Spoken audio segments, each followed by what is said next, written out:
Don't be intimidated, right? The first page looks worse than it is. This is not bad. Okay, so I want to put away my black pen here. All right, so if I look at the beginning part, it's just kind of rewriting your data from your bags of candy. So the first bit is it wants to know N, and that's your whole bag, all the colors, not just the four that are here, but all the colors you had in the bag, right? So there are other colors that I'm not accounting for.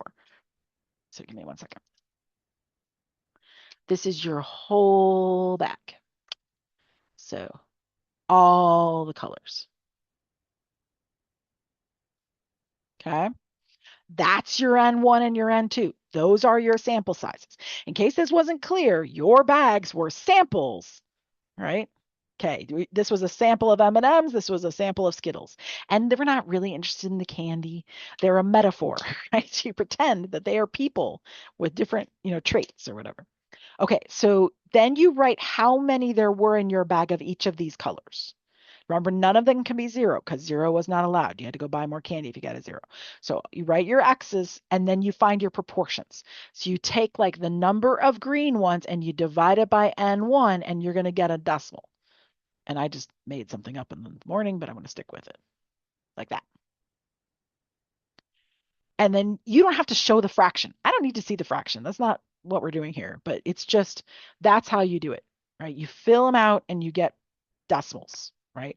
So this was the proportion of green ones in the whole bag. This was the proportion of orange in the whole bag, etc. And then you do it again for Skittles. So you take the number of green Skittles you had divided by the total in the bag, and you're going to get, something else, and so on and so on. That much makes sense so far. So the ends, the little ends are the sample sizes. They are the entire bag, all the colors of the rainbows. These four are the only ones we're considering. Exactly. We have more than four colors for the whole bag, but we're only doing these four colors for the project. This is the whole bag, all six colors, right? Do not just use these four. Does that making sense? We're only doing these four because these are the only four they have in common. So Skittles have purple that M&Ms don't have. And M&Ms have blue and what's the other one? Blue and brown, chocolate brown, right? So blue and chocolate brown. That would be weird to have a chocolate brown Skittle. So they don't have those. So I couldn't put those in here because it wouldn't be relevant. So make these the whole bag. Okay. All right, so now what we want to do is subtract. You take this number minus this number. Take the difference of your p hats. So you take 0.005 minus 0.103. All right, so let me go grab my Desmos real quick. All right, Desmos. Here. Okay, 0.005 minus 0.103. And I get negative 0.098. And I'll actually show the work. You don't have to show the work for when you do it. It's fine. But just so you guys can see it. So you know what you're doing. So you take 0.005 minus the 0.103 and you get negative 0.9, 0.098, sorry, 0.098, like that. And you're going to do it again and again and again, right? So 122 minus 146 is negative 0.024. And I'm just going to make up other stuff, right? And obviously, you're not going to use my numbers. You get your own numbers, right? Everybody develops their numbers from their data sets, but you're going to have four numbers here. Okay, so once you have those four numbers, you're going to look for the largest difference. Ignore the positives and negatives. That doesn't matter. Just look for whichever one's the largest number, right? Okay, so if I look through, they all start with zero, so that's not helpful. But I know that 9 is bigger than 2. 9 is bigger than 0, so it's got to be one of these two because these are the two big ones. 98 is bigger than 93. Right? Again, the positive or negative is irrelevant. Oh, I didn't actually mean that to be negative. I meant it to be positive. It doesn't make any difference, right? It's not relevant. Green is my biggest one, right? The green was my largest one. That's the one I'm going to use in part 4. Part 4 is the very last pages. It's the hypothesis test right here, part 4. So that's the hypothesis test that we're going to do. So that's on pages 581 and 582. So this will be used for the hypothesis test on pages 581 and 582, like that. Okay, so then what's the second biggest number? So the biggest one's out, like he's gone now. So what have you got left? Well, the biggest one of those three is the 93, because 93 is bigger than 24 and it's bigger than 9. So 93 is the next biggest one, and that's red for me. And again, it will not necessarily be red for you. Like these will all be different for every problem. So these are the ones, this is the color we're going to use on page 579 through 580, right? So these will be different. Some of them will be like, one of you will be like orange and yellow and orange and green and red and yellow. And like you guys will have different answers, right? Based on your numbers. Is that making sense to everybody? So you can't really copy mine down, but does it follow like in your brain what you're doing?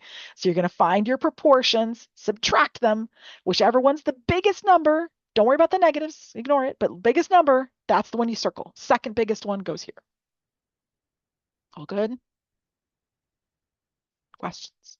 It looks harder than it is. This part is not hard. This is basic math. Like you're just doing a little fraction and a subtraction. That's all you're doing. Okay, then the next page, I'm just prepping you. We're going to do some confidences and a level of significance just to get it done. Okay, so we have confidence levels and a level of significance. These are alphas, right? So, right, that's what this is, right? This is alpha, this is C level, right? These are what these are. All right, so I have those in a couple spots. I have them actually in the project, and I also have them on the sheet of stuff. You know, the sheet of stuff that we've been looking at, like the whole class with all the data sets? It's here, right at the bottom. There's your confidence level, there's your level of significance. So you can get them there. I also have them in the project. One's here and one's here, right? Confidence levels has the big numbers, right? Because we want a lot of confidence in our intervals. And we're going to do 2 from this one, right? It says in the thing, from confidence levels, you need 2 of them, right? You need one for part 1 or part 2 and one for part 3. So we're going to do data, sample, and then choose 2. Data, sample. Mine has this new update where mine looks like this now. And I've seen my students in class, some of them have this update and some don't. So I don't know what's going on with that. But I click here for confidence and I click here for confidence. And then I just say 2 and say compute. And they don't show up here. You would think they would. They show up here. And those are not the same. It should be 2 different numbers. And mine are different. They're just close to each other. So I got 96.8 and 98.8. Those are percentages, right? Because these are confidence levels. So in here, I'm going to write 96.8%, right? And 98.8%. You get different numbers. You get your own numbers. Don't use mine. But that's what you're doing, right? This is the one you're going to use on page 580 at the top. Oops, 580. The next page. 580 at the top. This one you're going to use on page 580 at the bottom, in case you're wondering. And this one is you're going to use on page 582. This one's an alpha. So you go back to here, you don't use this one. This is confidence levels. No. You want to go to levels of significance. These should be low numbers, right? Alpha is the probability of a type 1 error. We don't want that to be high. Data, sample, click on the levels of significance both times, and then say 1 and compute. And there it is. I've got 0.049, right? And again, you guys get your own, but that's what I got.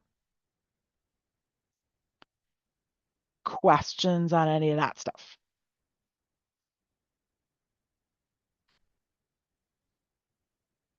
Other than, did I get myself confused by having? Yes, I did. It's okay. I've lost my papers. It's fine. All right, everybody good? Ready for me to push it? Which immediately makes me think of salt and pepper. Ah, Push it. Oh, good. Okay. So you want to construct the interval. Now, if you're not reading carefully enough, you might think, I'm going to make a gun interval. No, no, no, no, no. Read. You want to construct an interval for the difference in proportions for the second largest difference color. Yep, it's not chapter 10 project though, Cody. This is chapter 11, right? That's okay. So, but dude, if you go to the main page, they're right there at the bottom. Maybe I should have just put that page in there anyway. They're down there. No, no worries. No worries. I gotcha. All right, so back here. So what are we doing here? This isn't actually building the interval. What are we doing?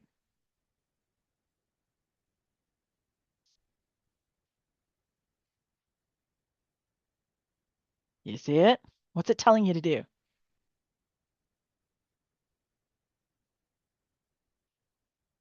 I'm ready to underline some important words here. Verify. Yeah. Requirements. That's what you're doing, which immediately makes you think of what words? We've already played this game today. Let's see if you remember it. Random. Yep. Okay, but remember, this is now chapter 11 because we're doing M&Ms versus Skittles. So be careful. So let me flip back to the confidence interval page. Confidence interval for difference in proportions. Random, independent, independent. All right. There's two kinds of independence. We just did one of these in the worksheet. Now, random, I'm going to tell you right now, it's a yes, but you got to explain why. You cannot say it's given because it ain't given. Then you need independent samples.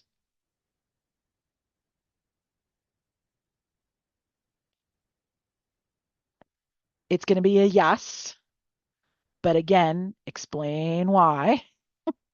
This should be looking familiar to you. Then you need independent of the population.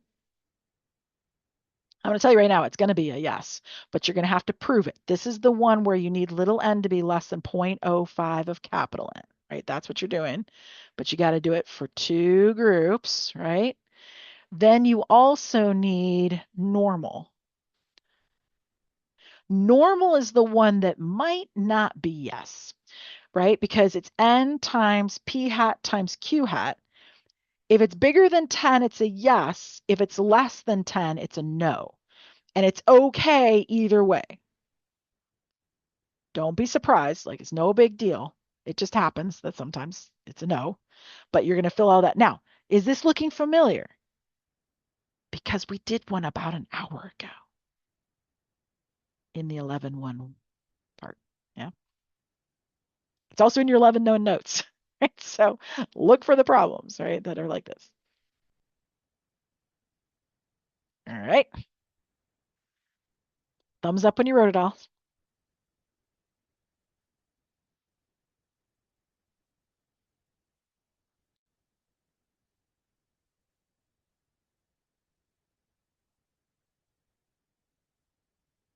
I guess I could say C11.1 worksheet number, what was it? Number 3, I think, that we did it. I think it was number 3 that we did one just like this.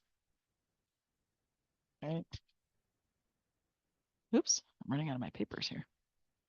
All right, so then, oops, I think I got a bunch of thumbs. I think I'm pretty good. Okay. And then when you're on your final exam, if you're sitting there going like, hey, what am I doing for this? If I give you no space to make a confidence interval, you're definitely in chapter 11, right? Because chapter 11 is the one that has no formulas, right? So regardless of whether you did it, just find me that confidence interval, right? Which is right here. So you use StatCrunch. We already did this today. And does it contain 0 or not? Ta-da! And then this one. All right, now the key in this phrase, I mean, it says it up here on part 3, which is kind of a sign, but it also says it right here. Calculate the minimum size. Hello, minimum size. That's a sample size question, right? Like the first one we did tonight. So this is on page 261 at the bottom, right? Page 261 is your yellow packet. So if you look, all the sample size formulas are in there. It's one of right? It's down here, right? So there you have it, right? There you go. So this is, I'm just going to write C 11.1 worksheet 3, number 1, because we did one. We did one very similar to this, right? You're going to do it again.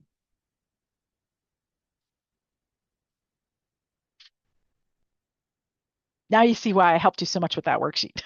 so, so the previous page was like 11.1 worksheet. I mean, I could say that. This is C 11.1 worksheet 3, number 3. That's that one. And then this one is 11.1 worksheet 3, number 1. And then this is going to be a hypothesis test again, right? But this one's not the hypothesis test. This part is the verify. Oh, let me, before I get into that though, but I can tell you from a mile away, this is verifying requirements again. So it's going to be very similar to the other one, right? I'm just going to write C number 6 of this thing, page 579. You're going to do one just like it. It's like this one. It'll be, the top parts will all be the same. What's going to be different is the normal part, because the proportion you're using is the proportion for the color. So it'll be like red on this one, but green on this one or whatever. So that'll be different. This one is on page 238, also on page 202. It's in your flow charts, right? This one and your yellow packet. This one is the relation, actually, that one's in your notes, actually. This is on the relationship section of your chapter 9 flowchart. So it's page 208. So if you want to write it down, we've run into those before. So they're not anything new. Hold on, I got to grab a paper that I dropped and it flew across the room, and I want it. So, top of the last page. Sure. Hold on, I got to go back. What was the last page? Page 3? I don't think there was anything there. I didn't write anything because I don't need to, because it's the same problem. It's 11.1, number 3, right? It's the same problem. So if you tie it together, Evelyn, it's this problem right here. This problem, this confidence interval problem, which is 11.1 worksheet 3, number 3, ties to this one, right? It's the same problems, right? So this is 11.1 worksheet 3, number 3 again, right? It's a different part of it, right? But it's the same stuff. You got me? Right? Because it's making the interval and blah, blah, blah. Sorry, I'm losing my papers here, guys. I just got page 1, page 2. Okay, page 3. Here we go. I'm getting it. Page 4. It's happening. I'm a dreamer. Can make it work. Okay. Then last page is actually going to be the test. So we just did one, right? This is C11.1 worksheet 3, number 5, right? The one we just did. It was 3, yeah. Yeah. I mean, you guys could just go look, right? We just did these. So look at what it is. If it's a hypothesis test question, look for the hypothesis test question we did. If it's a confidence interval, look for the confidence interval one we did. Now, the only exception to that is the verifying requirements bit, because I didn't have us do that twice, but verifying requirements we did once in the worksheet for today, right? I was with the Michigan and Illinois people, those people. That's when we did it. So you just do that again. Is that making sense?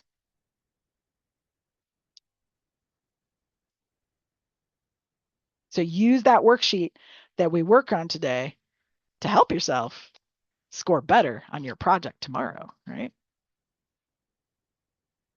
Making sense?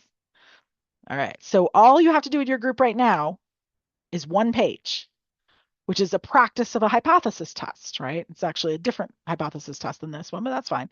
So you're going to work on that one page and then you're going to be done. Is that making sense? Unless you want to stay with Erin and stay after and work on your projects, you're welcome to do that and can do that. But for our purposes, the only thing you have to do is that one page of the worksheet. Is that okay with everybody? Everybody follow?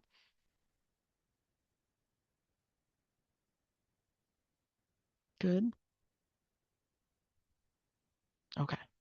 I'm gonna pause recording. Bye recording.